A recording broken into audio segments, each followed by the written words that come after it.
و علاوه بر اینکه اگر مسئله پیش میاد بدونید که این مسئله یه مسئله حل شدنیه، چون همونطور که گفتم فکر میکنم که همه آدما تو زندگیشون مسائلی دارن که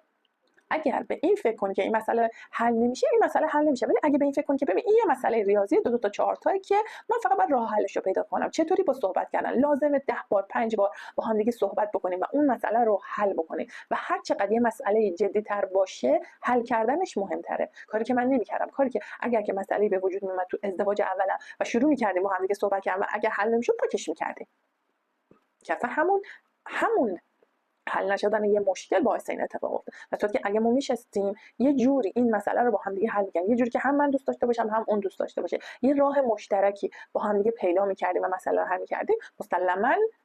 شرایط جور دیگه پیش میاد. حالا کاری که الان می‌کنین چه؟ الانم وقتی یه مسئله پیش میاد من طبق اون الگوهای قدیمی میخوام مسئله رو نادیده بگیرم، میرم حرف میزنم، به نتیجه نمیرسم، میذارمش کنار. ولی از همسرم یاد گرفتم که ببین وقتی یه مسئله داره به هر قیمتی که شده این مسئله رو حل میکنه، میشینه حرف میزنه، اصلا کوتاه نمیادش، هر جوری شده این مسئله رو حل میکنه و شروع میکنه این مسئله رو از میون خودمون برداشتن. منم از اون یاد گرفتم، گفتم ای بابا من یه مسئله دارم چرا میگم ولش کن، حالا گفتم دیگه نفهمید، نه من اگر این مسئله است و مهمه و باید حل بشه بذار حلش کنم، هر جور شده 10 بار بگم 20 بار بگم، بشینم آروم با ترفند با مثال هر جوری شده این مسئله رو حل کنم. این چیزی بودش که من یاد گرفتم.